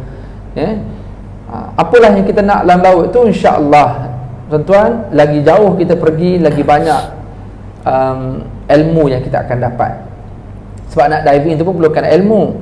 So nak masuk dalam tu pun ada banyak benda-benda yang sebenarnya tidak ada di darat, yang sebenarnya luasnya ilmu Allah, luasnya ciptaan Allah. Kita nak naik ke langit tak boleh, jadi kita turun ke laut lah. Sebab tinggi sangat kos naik ke langit tu. Jadi kita turun dalam laut, tuan-tuan akan jumpa kehebatan. Dan kita boleh kait juga banyak kisah-kisah, cerita-cerita yang berkaitan dengan laut. Kalau ada Dr. Maurice Bucaille, seorang pakar forensik, seorang pakar otopsi daripada France, yang dia ni adalah merupakan tokoh, kalau bab bedah-bedah banyak public figure dalam dunia ni, dia antara orangnya, Dr. Maurice Bucaille, pakar bedah otopsi daripada Perancis. Ketika mana dia mengkaji mayat Firaun, ketika mana dia membaca Al-Quran, ketika pengkajian mayat raja-raja Mesir yang dijumpai oleh Howard Carter di Valley of the King, di Luxor, di Aswan, sempadan dengan Sudan sana, kawasan pergunungan coklat, pasir saja, gunung coklat, tak ada pokok, tak ada apa. Tapi dengan teknologi yang ada, yang disponsor oleh British pada masa tu, dah akhirnya dia jumpa lubang-lubang, pintu-pintu masuk ke Valley of the King, lembah raja-raja. Okey, so dekat situlah tersimpan semua raja-raja Mesir yang mendapat gelaran Firaun ni lah. Okey, mereka jumpa Ramses, mereka jumpa Seti, mereka jumpa Tutankhamun, mereka jumpa Amenhotep, mereka jumpa ni semua-semua ni. Dan Dr. Maurice Bucaille antara orang yang mengkaji mayat-mayat ni lah ketika buat otopsi. Dalam sistem mummification, dalam sistem buat mamia ni untuk mengekalkan jasad mayat, bagi orang golongan bangsawan orang Mesir, bagi orang yang berada, yang ada duit, golongan-golongan yang mulia, mereka akan mamiakan mayat mereka. Bukan semua orang. Kalau orang biasa tanam gitu je lah, rosaklah mayat dia. Seorang yang ada bajet, dia memang ada unit yang tolong memamiakan orang dengan sistem mummification tu. So ada elemen garam yang banyak pada setiap mamia tu lah, untuk mengekalkan. Macam kita buat ikan masin lah, so ikan tu kekal. Kalau tuan-tuan nak suruh imam kita letak garam masa kita mati pun, minta lah dengan dia, tapi minta kunyit sekali, lepas tu suruh goreng, untuk nak kekalkan jasad. So mamia ni memang kekal jasad. So bila Dr. Maurice Bucaille dia mengkaji Al-Quran, bila mana disampaikan Quran kepadanya tentang kisah antara seorang raja yang matinya dalam laut, maka dengan pengkajian itu merupakan satu pencetus sahaja untuk mengkaji lebih banyak isi kandungan dan ilmu-ilmu Islam yang ada menerusi Al-Quran. Bukan sekadar dibaca teori Exodus yang ada menerusi kisah pembelahan laut dalam kisah Nabi Musa dan juga Bani Israel menyeberangi Laut Merah daripada Mesir ke Palestin. Akhirnya menyebabkan Dr. Maurice masuk Islam. Dia mendapat hidayah untuk masuk Islam dan dia buat banyak buku-buku Quran dan sains dan sebagainya. So nak bagi tahu tuan-tuan, lagi banyak kita gali. Tuan-tuan bagilah lagi ramai orang yang membaca Al-Quran, lagi ramai orang yang cuba untuk memusuhi dan juga melakukan provokasi fobia kepada Islam, maka kita akan dapat promosi Islam dengan cara yang mudah. Tambah pula pada zaman intelektual pada hari ini, orang boleh akses maklumat dengan senang. Even ramai orang yang non-Muslim yang tidak setuju bila orang kutuk Islam, maka mereka yang golongan-golongan hak asasi ini kadang-kadang mereka sendiri yang membantah golongan-golongan yang memusuhi atau merosakkan golongan yang lain. So kita dapat promosi yang mudah daripada golongan non-Muslim. Dan sebab kita tak nak berdakwah tuan-tuan, so orang bukan Islam tolong dakwah untuk kita dengan cara yang lain. So kita berterima kasih juga dengan dia sebab tolong bakar Quran bagi pihak kita. Kita nak bakar takut kena petir pula kan. Tuan-tuan, aku nak provoke dekat kawasan Sarjana Utama ni kan, kita provoke golongan community kita sebab ramai tak nak baca Quran. Kita ambil Quran, kita rongok, kita bakar. Siapa yang berani buat? Ustaz berani tak? Kenapa awak marah? Saya buat CCTV ni, Quran dekat masjid kita tak ada orang baca pun. Apa tuan tak nak marah? Ada apa ni nak buat? Kalau tak kena pancung, saya tak tahu pula tuan-tuan. So yang bakar ni, biarlah golongan non-Muslim tu bakar, tapi daripada situlah orang akan kenal kenapa Quran ni dia nak bakar. So dia akan start untuk kaji, dia akan minat untuk baca. Even non-Muslim hari ni, dia tak baca Quran tu, tapi dia baca, dia orang dapat literasi, kefahaman tentang Quran menerusi terjemahan yang menjadi macam satu buku novel, satu macam buku manuskrip yang untuk dibaca macam penceritaan. Dan kita doakan semoga ramai lagi orang meminati Al-Quran dengan sebab provokasi yang macam ni. Mudah-mudahan yang paling utama tuan-tuan, apa kita, keadaan kita dengan Quran ni yang paling utama, yang highlight, yang saya nak kena utarakan kepada tuan-tuan. Saat kita tidak boleh baca Quran bukan sebab kita tak pandai baca. Saat kita tidak ada masa dengan Al-Quran bukan sebab kita tak ada masa. Ketahuilah tuan-tuan dan puan, saat kita tak baca Quran, saat kita kata tak ada masa dengan Quran, sebenarnya saat itu Allah tidak ingin bercakap dengan kita. Quran adalah kalamullah. Kalaulah kita tahu mak kita akan suka telefon kita pukul 9 pagi, selalu telefon kita pukul 9 pagi, kita rasa serabut, aku weekend aku nak tidur lah pukul 9. Akhirnya kita dah siap-siap, kita off handphone kita supaya mak call, tak boleh. Kita tahu Ramadan Allah turunkan Al-Quran, tapi kita tak nak membacanya dalam bulan Ramadan. Kita tahu Allah call kita, memanggil kita menerusi kalam-kalamnya, surat cintanya yang namanya Al-Quran, tapi kita memilih untuk membaca surat-surat yang lain, tulisan-tulisan yang lain dalam dunia kita. Maka seandainya Allah tidak bercakap dengan kita di dunia tuan-tuan menerusi Al-Quran yang ada ni, dengan sebab pilihan kita tak nak baca dan sebab pilihan kita yang tidak ada masa dengan Quran, bukan sebab kita tidak ada masa, bukan sebab kita tak pandai.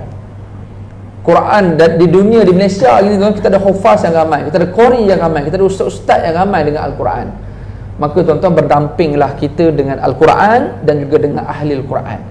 Tuan-tuan buka Quran, tengok muka surat belakang sekali sebelah kiri, biasanya ada senarai nama-nama Lajnah Tasihih Al-Quran. Tuan-tuan kenal tak orang-orang ni? Tuan-tuan kena appreciate orang-orang ni, walaupun kita kata ni orang government ustaz, dia orang ni dibayar gaji apa semua tuan-tuan. Tapi kerja dia orang yang duduk dekat Kementerian Dalam Negeri ni, mereka ada tanggungjawab yang sangat besar untuk menjaga kesucian tulisan Quran yang salah, cetakan yang salah dan sebagainya. Dan kita kena appreciate orang macam ni. Kita kena appreciate imam-imam kita yang baca Quran, imam-imam hafiz yang kadang-kadang diimport datang sini, walaupun mungkin dia orang muda. Kita kena respect ahli Al-Quran. Jangan tuan-tuan pergi langgar dia, masa nak makan mori pergi langgar dia kan. Masa dia semayang kita kata bagus imam ni, bunyi Mekah baca, tapi masa mori kita relax, buat tak kenal je dia. Yang teruk lagi selipar dia kita sebat.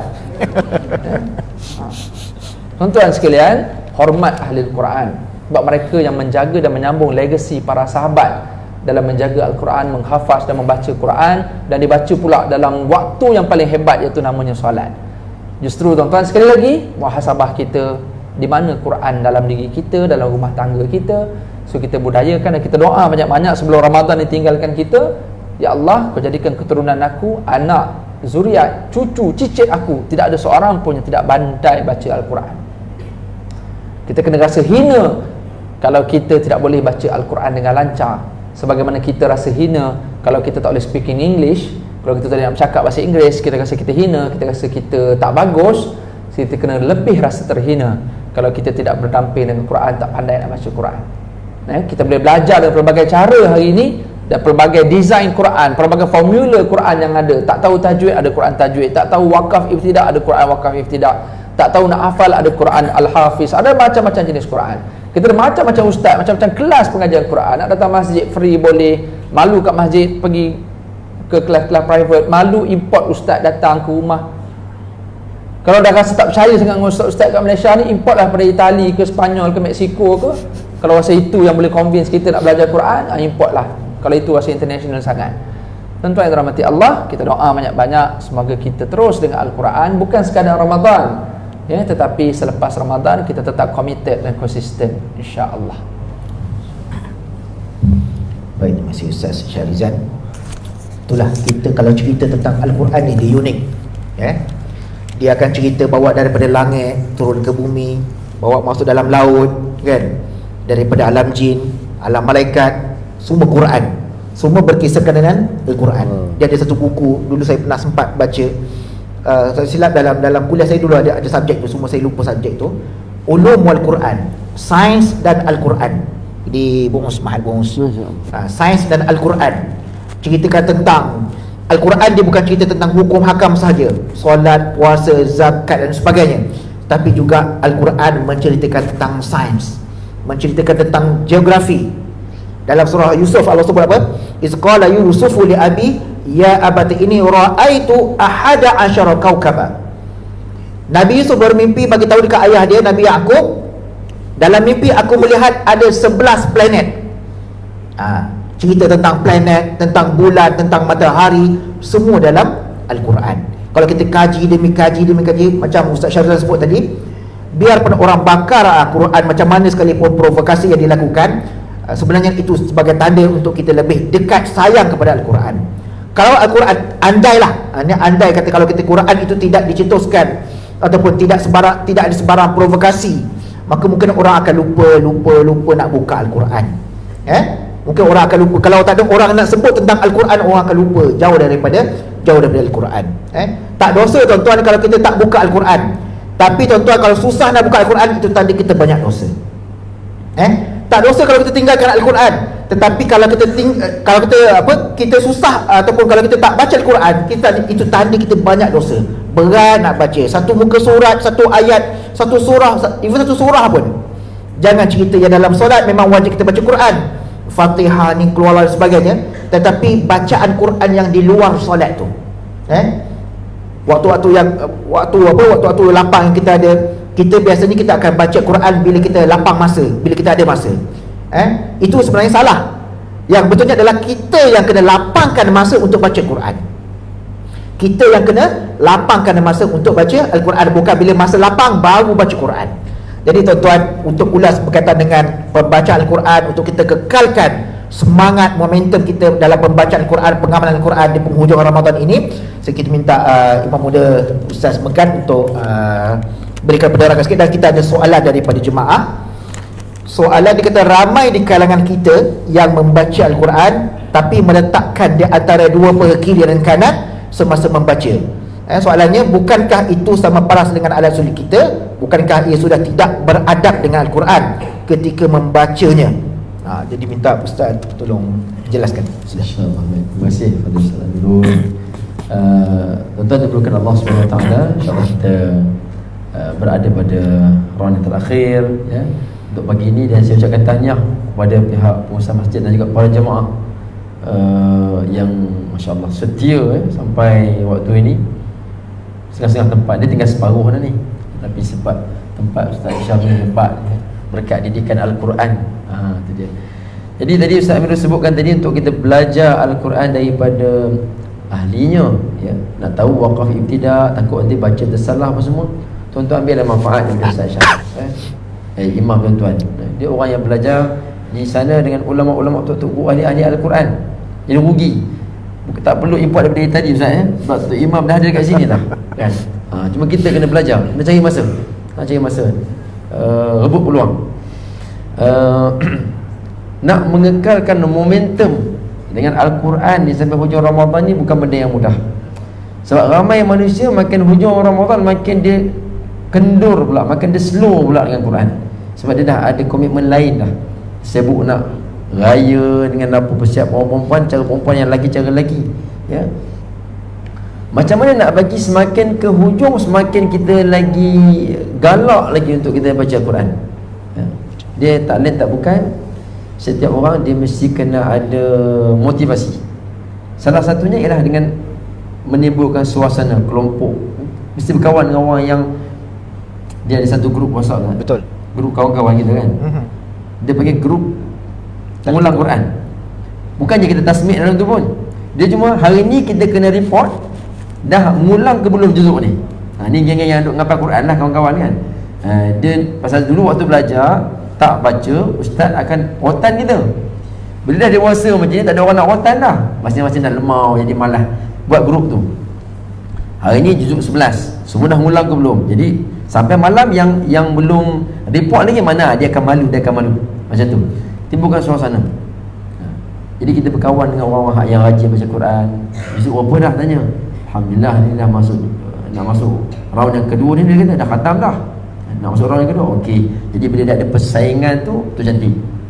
Ya, berkawan dengan kawan-kawan yang memang malas baca Quran. Elok kita lepas tarawih nak duduk baca, dia kata cuek kita, jom kita pergi minum. Kawan-kawan macam ni masalah ni, ya. Dia bukan bagi galakkan, dia suruh kita mana meninggalkan Al-Quran. Yang orang panggil syaitan, syaitan di kalangan manusia, menjauhkan manusia daripada Al-Quran. Kita bagi galakkan, bagi semangat, timbul suasana.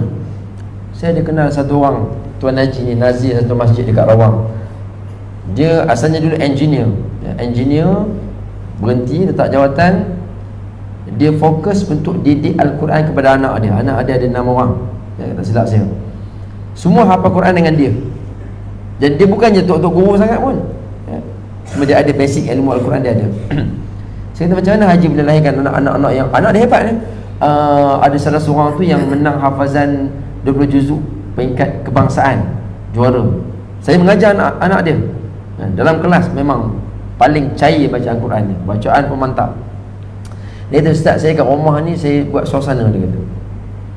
Yang kalau ustaz datang rumah saya, ustaz duduk di mana-mana sudut, ustaz akan rasa mesra Quran. Duduk sini boleh nak baca Quran, di sini ada letak Quran. Maksudnya dia jadikan rumah dia suasana Al-Quran.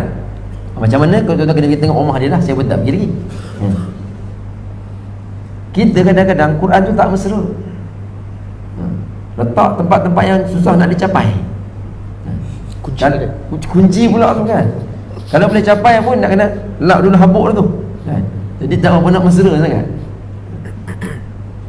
Itu cara suasana, suasana di masjid kita, di rumah kita, bersahabat dengan orang yang giat membaca Al-Quran. Macam ni boleh kekal meminta sampai hujung Ramadan.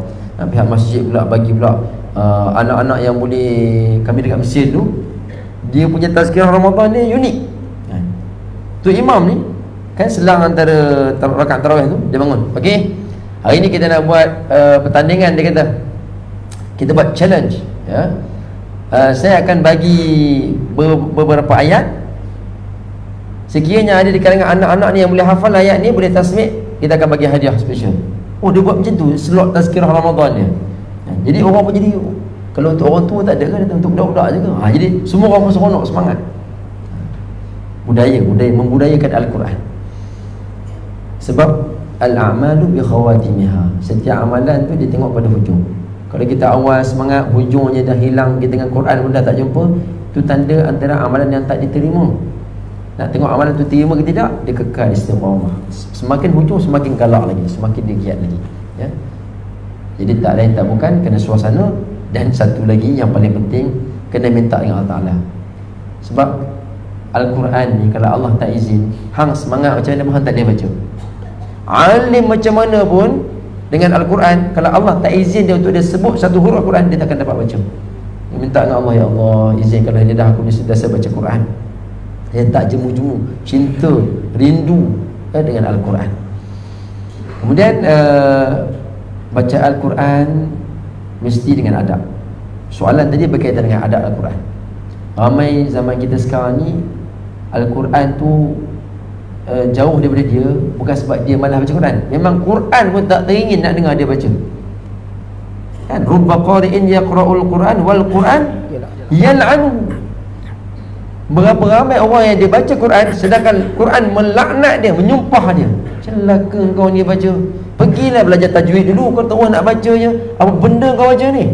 Kan rintau pukang, Allah Taala sebut lain, dia sebut lain. Kan Quran tu satu huruf tukar lain makna. Satu baris kita tukar, baris depan jadi baris bawah, makna berubah. Quran duk maki. Tiap kali buka Quran maki. Engkau ni baca lagi. Pergilah belajar dulu, dia kata contoh kan. Jadi kadang-kadang bukan sebab kita ni tak nak baca Quran. Quran tak mau dengar kita, tak nak kita dibacakan. Sebab tu kita belajarlah Quran. Belajar Quran sungguh-sungguh, ya. Cari masa. Kemudian beradab dengan Al-Quran. Adab dengan Quran ni ulama-ulama dulu sampaikan membelakangkan Al-Quran pun tak boleh. Kalau ulama-ulama Pakistan kan, ulama Pakistan yang hadis tersebut membelakangkan Al-Quran tu maksudnya meninggalkan pengamalan dengan Al-Quran. Tapi dia zahir hadis pun dia ambil juga. Maknanya jangan letak Al-Quran tu di belakang kita, ya? Macam tu, sampai tahap macam tu. Letak dekat bawah. Ada setengah-setengah orang kadang mungkin bukan Quran lah, tapi surah Yasin kita baca malam Jumaat kan. Lepas dah habis baca Yasin, buat tahlil, dia tak ada tempat nak letak atas lantai. Atas lantai je letak. Walaupun tu bukan 30 juzuk, tapi tu sebahagian dari Quran. Hati Al-Quran kita rela letak atas lantai macam tu kan. Jadi soalan daripada ibu kita, macam mana kita letak kat atas kita punya ni kan? Kalau mungkin kita tengok okey lah, pada dia ada lantai letak atas peha okey lagi. Tapi bagi setengah-setengah orang dia kata tak ke tu sama dengan kita punya dengan alat sulit kan. Kalau dia boleh bayangkan macam tu, maknanya dia hormat Quran. Kalau orang yang letak tadi atas peha pun dia tak ada feel dengan Quran, dia anggap Quran tu hanya helaian-helaian yang ditulis dulu ni, tak ada feel, dia akan letak mata-mata. Bayangkan kalau kepala kita letak dekat atas lantai satu level dengan kaki, macam mana? Rasa macam hina kan. Letak dekat atas apa? Dekat yang kita punya rasa macam hina. Sebab tu ulama-ulama dulu kalau letak atas peha, dia akan letak alas lapik, letak atas peha boleh letak. Tapi letak lapik tu. Tak direct. Itu cara masing-masing. Bila dia memuliakan Al-Quran, Allah akan bagi ilham dia untuk muliakan Quran. Macam tu, ya. Dan terakhir tentu daripada Allah Subhanahu Wa Taala, adab Al-Quran ni ulama karang dalam kitab, tulis supaya kita ni tak jadi orang yang biadab dengan Quran. Antaranya Imam An-Nawawi sebut dalam kitab dia At-Tibyan fi Adab Hamalatul Quran. Dan kita kena baca tu. Tu seolah macam bacaan wajib. At-Tibyan fi Adab Hamalatul Quran. Tibyan pada membicarakan adab berinteraksi dengan Al-Quran. Setiap orang yang berinteraksi dengan Al-Quran. Siapa dia orang yang berinteraksi dengan Al-Quran ni? Hafiz Quran saja ke? Tok-tok Quran saja ke? Tak. Semua orang Islam adalah orang yang berinteraksi dengan Quran. Jadi kita kena tahu ada adab dia. Di masjid kita ada baca Ustaz? Ada kan? Kau Ustaz saya macam Ustaz Fakrul. Duduk, dengar, amalkan. Dan begitulah tuan-tuan dan Allah Subhanahu Wa Taala. Kalau kita nak berjaya di dunia dan di akhirat, tak lain tak bukan Al-Quran lah dia punya panduan dia. Man arada dunya fa'alaihi bil Quran, wa man arada al-akhirah fa'alaihi bil Quran, wa man aradahuma ma'an fa'alaihi bil Quran. Siapa nak berjaya di dunia ni, ambillah Quran. Ya, Allah takkan sia-siakan orang yang berpegang dengan Quran. Orang hafal Quran semua tak pernah jadi apa-apa kedana, ya. Dulu orang kata juga dia nak makan apa nanti. Ya. Betul juga, masin mulut dia. Dulu masa belajar tahfiz tu, orang tanya, esok dah besar nak makan apa lah. Betul Ustaz? Betul. Memang kita pergi mana-mana asyik nak tanya soalan tu je. Hari ni nak makan apa ya. Apa benda nak makan semua dapat. Pening nak pilih. Nak pilih ya. Bukan maksud tak ada makan, boleh pilih nak makan apa pula. Dulu orang kata ini esok nak kerja apalah, macam-macam kerja boleh buat dengan Quran ya. Cuma kita mengambil Al-Quran bukan tujuan untuk dunia semata-mata, tapi untuk redha Allah. Dunia kita dapat ya.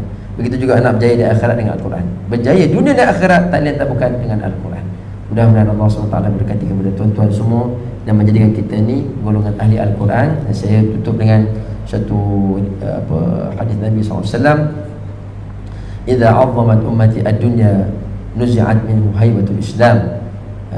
Apabila umat aku ini terlalu mengagungkan dunia, maka akan ditarik daripadanya kehebatan Islam. Itu punca tadi mungkin orang bukan Islam, dia hina Quran dan sebagainya kerana kita lemah. Kita lemah. Jadi kita kena perkasakan balik, kembali balik kepada ajaran Islam yang sebenar. Matlamat hidup kita untuk akhirat. Bukan mengabaikan dunia. Dunia jalan untuk mendapat kejayaan akhirat. Kemudian wa idza tarakat ummati al-amra bil ma'ruf wan nahyi 'anil munkar hurimat barakatul wahid. Bila umat aku tinggalkan mengajak kepada yang ma'ruf, ya, dan mencegah kemungkaran, akan diharamkan daripada keberkatan Al-Quran. Jadi kerja amal ma'ruf ini bukan kerja untuk imam saja, AJK saja, kerja semua orang. Amal ma'ruf, nahi munkar. Ini mulia umat Nabi Muhammad SAW dengan perkara ini. Allah Subhanahu wa taala alam, aqulu qawli hadza astaghfirullahal azim li lakum. Soal sebulan pada saat ini. Jazakallah khair. Terima kasih kepada Ustaz Imam Muda Megat.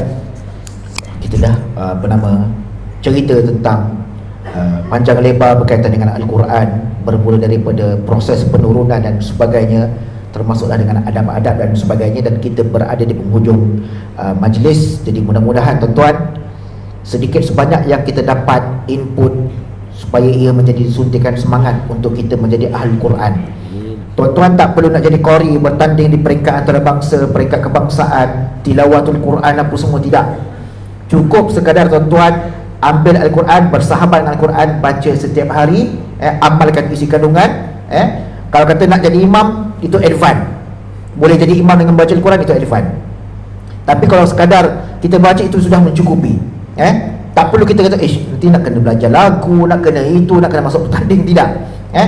Quran ini bukan ke arah itu. Bukan ke arah untuk kita nak buat pertandingan sebagainya. Itu adalah advance bagi ahli Al-Quran. Tetapi kita nak menjadi Al-Quran yang bergerak ini, yang sentiasa dengan pembacaan Al-Quran, mulut kita dengan pembacaan Al-Quran. Dan mudah-mudahan di akhir kalam kita juga, perkataan yang keluar ataupun pekerjaan yang kita keluar itu semuanya berkaitan dengan Al-Quran. Seperti mana tuan-tuan, kalau kita nak cerita pun panjang tuan-tuan, masa dah terhad. Kalau tuan-tuan masih ingat, saya pernah cerita dulu bagaimana peristiwa Sayyidina Uthman radhiyallahu anhu bila mana dia dibunuh, dan apa yang ada pada tangan dia adalah Al-Quran. Ketika Sayyidina Uthman radhiyallahu anhu dibunuh oleh pemberontak, dia sedang berpuasa, dan ketika itu tangan dia sedang memegang Al-Quran. Al-Quran itu masih ada. Tuan-tuan kalau pergi ke Uzbekistan, di satu museum di sana, Tashkent, di Tashkent, dan Al-Quran Sayyidina Osman yang dibaca oleh Sayyidina Osman ketika mana dia dibunuh itu masih tersimpan di Tashkent, di Uzbekistan. Tuan-tuan boleh pergi sana, boleh tengok. Ustaz mungkin dah travel lah ke sana. Baik tuan-tuan, kita dah masa mencubur kita, dan mungkin tuan-tuan nak balik, nak berehat, jangan sekapan lah tuan-tuan, tak sekapan balik rehat lah. Mungkin ada program-program yang lain hujung minggu ni. Kita pun biasalah nuzul Quran ni kita cuti, tapi nuzul Quran semalam. So hari ni pun cuti lagi. Saya lepas ni nak masuk office, saya kerja. Saya masuk. Okay tuan-tuan, insya-Allah. Jadi apa yang baik yang kita dapat, mudah-mudahan menjadi semangat kepada kita. Balik kita letakkan, tanamkan kita sebagai orang yang mencintai Al-Quran, nak bersahabat dengan Al-Quran. Jangan malu, jangan rasa kita dah lanjut usia. Saya dulu ada anak murid umur 70-80 tahun baca datang Al-Quran setiap malam di surau. Anak murid Al-Quran saya daripada umur 3 tahun, 4 tahun, 5 tahun sampailah umur 70 tahun, 80 tahun ada. Dan kita ajar dia, jangan malu pakcik, makcik, jangan malu untuk baca Quran. Tapi rasa malulah kalau kita tak boleh baca Quran sampai ke akhir hayat kita.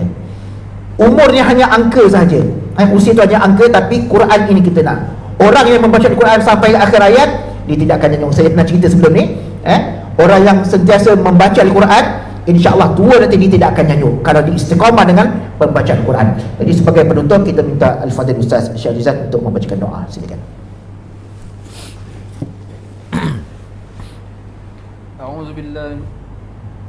A'udzu billahi minasyaitonir rajim. Bismillahirrahmanirrahim. Alhamdulillahirabbil alamin. Wassalatu wassalamu ala asyrafil anbiya'i wal mursalin Sayyidina Muhammadin wa ala alihi wa sahbihi ajma'in. Allahumma barik lana fi Ramadan wa a'inna ala as-siyami wal qiyam وغض البصر وحفظ اللسان آمين. وتلاوة القرآن. آمين. اللهم زينا بزينة القرآن وأكرمنا بكرامة القرآن وشرفنا بشرافة القرآن وألبسنا بخلعة القرآن وأدخلنا الجنة بشفاعة القرآن وعافنا من كل بلاء الدنيا وعذاب الآخرة بكرامة القرآن. اللهم ارحمنا بالقرآن واجعله لنا إماما ونورا وهدى ورحمة.